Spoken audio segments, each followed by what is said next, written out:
Hi viewers, நீங்கள் ஜனவரி 9 சிறகடிக்க ஆசை serial என்னாச்சுன்னு சொல்லி பார்க்கலாம். அதுக்கு முன்னாடி எங்கள் சேனல் சப்ஸ்கிரைப் பண்ணாதவங்க மறக்காம சப்ஸ்கிரைப் பண்ணுங்கள்.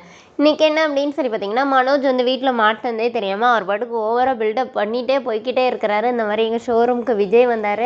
அவர் வந்து ஒரு கார் தான் எடுக்க வந்தார். நான் பேசின பேச்சை பார்த்துட்டு 2 கார் வாங்கிட்டு போயிட்டாரு. அதுவும் இல்லாமல் அடுத்த வாரம் ரஜினி சூப்பர் ஸ்டார் வரைய சொல்லியிருக்கிறாரு அப்படின்னு சொல்லிட்டு ஓவராக பில்டப் பண்ணிட்டு இருக்கிறாரு.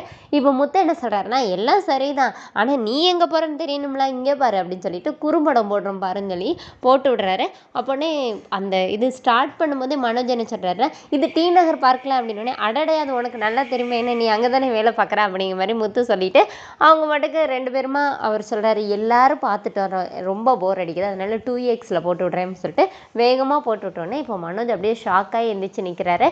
அப்போனே ரோஹிணியை வந்து அப்படியே பார்த்துட்டே நிற்கிறாரு. இப்போனே முத்து சொல்கிறாரு, ஏண்டா ஒரு வாரம் என் கார் இல்லைன்னு நான் வேலைக்கு போகலன்னு என்ன பேச்சு பேசினேன், நீ அந்த பார்க்கை கூட்டி பெருக்கியிருந்தா கூட பரவாயில்லடா, அதுவும் ஒரு வேலை தான், ஆனால் நீ அங்கே போய் தெண்டை சோறு என்ன பண்ணிகிட்டு இருக்க சொல்லிட்டு ரொம்ப திட்டுறாரு.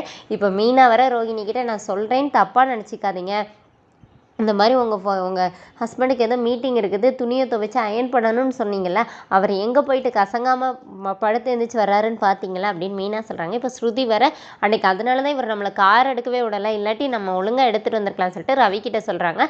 இப்போ அங்கே நின்று ரோஹிணி அழுதுட்டு ரூம்குள்ளே போயிடுறாங்க. மனோஜ் போய் சமாதானப்படுத்த போகிறாரு. ஆனால் ரோஹிணி வந்து இது கன்வின்ஸ் ஆகவே மாட்டேங்கிறாங்க, நீ என் முகத்துலேயே முழிக்காத, நான் உன்னை எவ்வளோ நம்பினேன், இப்போ எல்லோரும் முன்னாடி என்னை இவ்வளோ தூரம் அசிங்கப்படுத்திட்டேன்னு சொல்லிட்டு அங்கேருந்து நேராக கிளம்பி அவங்க ஃப்ரெண்டு வீட்டுக்கு வராங்க. அவங்க ஃப்ரெண்டு வீட்டில் வந்து அவங்க ஃப்ரெண்டுக்கிட்ட சொல்லி அழுறாங்க.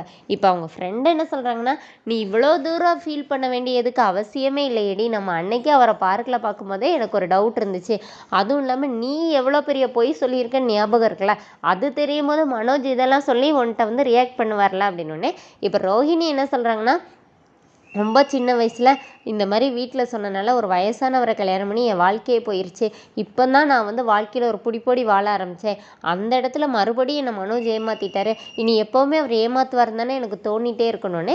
இப்போ அவங்க ஃப்ரெண்டு என்ன சொல்கிறாங்கன்னா, நீ சொல்லியிருக்க பொய்க்கு நீ இவ்வளோ தூரம் ரியாக்ட் பண்ண வேண்டிய அவசியமே இல்லை ரோஹிணி அப்படிங்கிற மாதிரி அவங்க ஃப்ரெண்டு சொல்லிவிட்டு வரேன் அப்படி சொல்லிட்டு உள்ளே போயிடுறாங்க. அதோடு என்னோட எபிசோட் எண்ட் பண்ணிட்டாங்க. வெளியில் வந்து பார்த்தா ரோஹிணியை காணும் சொல்லிட்டு மனோஜுக்கு கால் பண்ணி சொல்கிறாங்க. இது எல்லாமே மியூட்டில் காட்டுறாங்க. ஃபோன் பண்ணி சொன்னோன்னே இப்போ மனோஜோடி வந்து முத்தோட சட்டையை பிடிக்கிறாரு.